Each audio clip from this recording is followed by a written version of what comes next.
Hello people, as ever, Rural Pellet Neil, and today I'm going to be bringing you a demolition game on the map Nuketown. Not a bad little gameplay. It's from a while back, from the last time the Nuketown 24/7 playlist was out. Just want to start this commentary by saying a big thank you to all people that have viewed and subscribed to the channel. We couldn't have imagined such a good response straight off the bat, so a big thank you to everyone who subscribed, posted comments and liked the videos that we've been doing, and to all those new that are watching, go and check out all the other videos that we've been doing. So first of me 2 uploads that I'm doing today. This video I'm going to be talking about my time in the British Army. I spent 8 years in the British Army in the infantry, so I'm going to be talking about that. And the second upload I'm going to be doing today is just a montage of all my videos and pictures and photos that I had from my time in Iraq. I'm going to put all them together, put a bit of music on for a bit make it a bit dramatic, and then post that up later. So straight off, we'll talk about my time in the army. It was when I was about 16. I was at school, and I sort of got in with the wrong crowd. I was with the wrong kind of people. I never really took school seriously. I like to mess about. To be honest, I couldn't be arsed with it. I just went in, messed about, had a laugh, anything like that. Probably the biggest mistake I've made in my life. But anyway, came to when I was 16, I left school, had no qualifications, anything like that. And the people I was getting myself involved with, it was only going to go downhill from there. So I decided, right, I'm going to try and make something of my life, and I'm going to join the army. Probably the best decision I've ever made in my life, and it proper sorted us out in more ways than I can imagine. Made us the man I am today. So I went down to careers office age 16. Obviously you can't join the army at 16, but what they did say I could join was a new scheme that they was starting. It was like a army foundation college thing. It was basically, because you were 16, you went through a years long training at this foundation college thing. So technically you were in the army, but you had to do a year. So by the time you'd done this year's training and went into your battalion and what have you, you'd be the right age.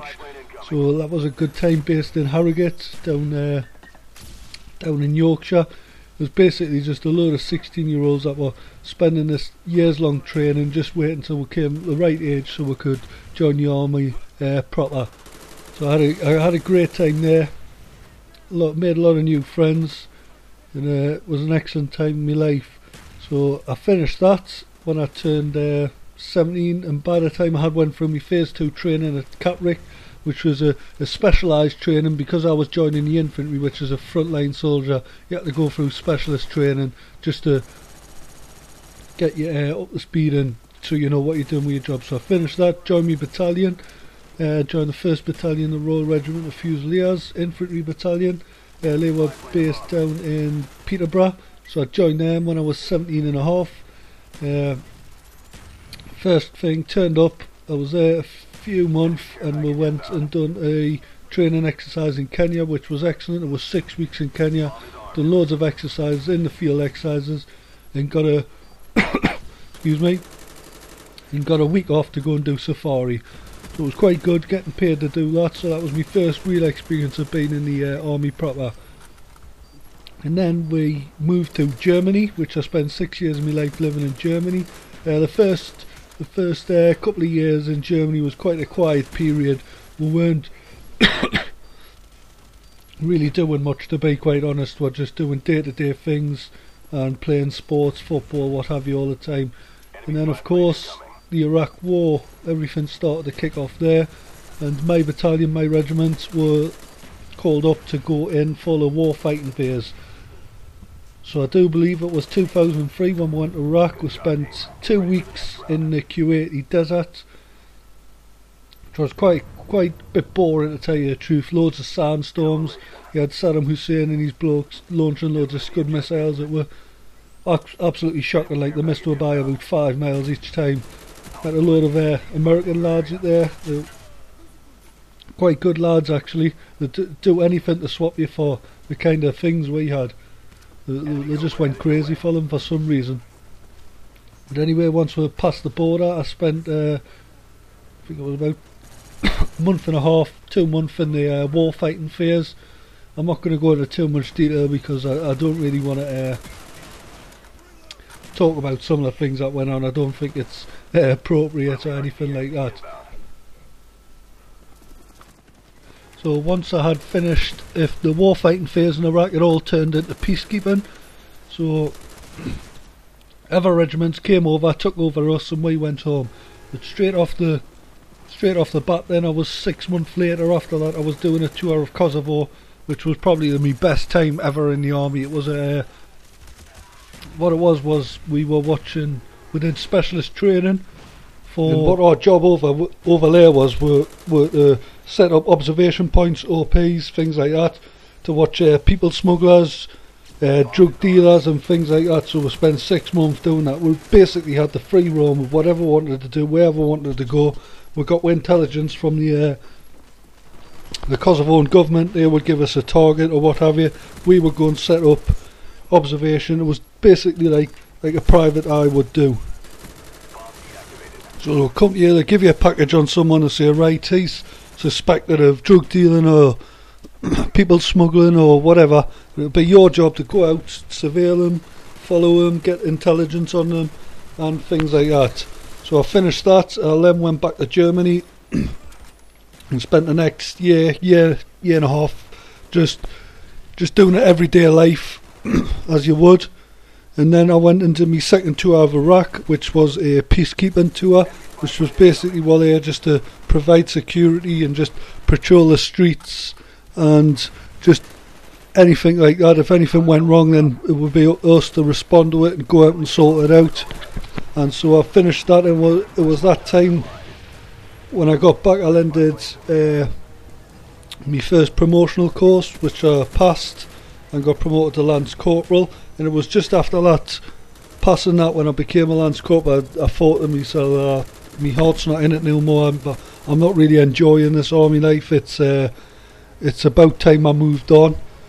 So I spent about another year, because you have what you've got to do in the British Army is you've got to give, like, if you were working in a normal job and you wanted to leave, you'd hand in like 2 weeks notice or what have you, saying, look, I want to leave, he has me 2 weeks notice, I'll work an extra 2 weeks and then after that I'm gone. But obviously in the British Army you have to give a year's notice, so you have to tell them you want to leave and then you do your year and then leave. So I thought, right, my heart's not in it no more, I'm not really enjoying it, I want to move on to more things in my life, do more things, try and experience more things. I've been in the army since I was 16, which is basically the whole of my adult life, to be quite honest. So I thought I want to get myself out there, go and do different things in life and just see what life's got to offer. So I did my year line on, which was basically in Germany, just having an everyday life to so I did that year and then I left the army, and that was basically my in a nutshell, as quick as I can put the whole 8 years into a video commentary. That's basically the basic understanding of my excuse me, of my army life. I will say it's probably the best decision I ever made, wanting to join the army and joining the army. When I look back at my life, I think if I never joined the army, where would I ended up? And to be quite honest, probably ended up in jail or something like that. The path I was going down and the road I was leading in my younger years, it wasn't going good, and the army sorted us out in more ways than one, made us the man I am today, and met a lot of good friends. All my friends today are people I spent time with in the army. Heard a saying before I joined the army that you'll never have proper friends until you have friends that you've served alongside in the army and what have you, and I totally agree with that statement. So that's it. That's it from me. This video about my army. Just a couple of little subjects. My first video I did on this channel, I got a lot of comments about my voice. It's just the way I talk. I'm from Newcastle in the UK, and I speak with a Geordie accent. I couldn't understand if you're watching this and you're from America or Canada or anything like that, and you're thinking, Christ, he's talking a bit funny. But it's just the way we talk around here. Nothing I can do about the way I talk. I kind of change it. I'm not going to try and put a little posh accent on so people can understand us. It's just me being me. So anyway, thank you very much for watching. If you look in the top right hand corner now, if you click on that link, that'll take you a link to subscribe to us. So that's to my channel. And as always, if you could subscribe to this channel, be much appreciated. Thank you very much for watching. I hope you've enjoyed this video. Just watch out for the second video uploading later today, which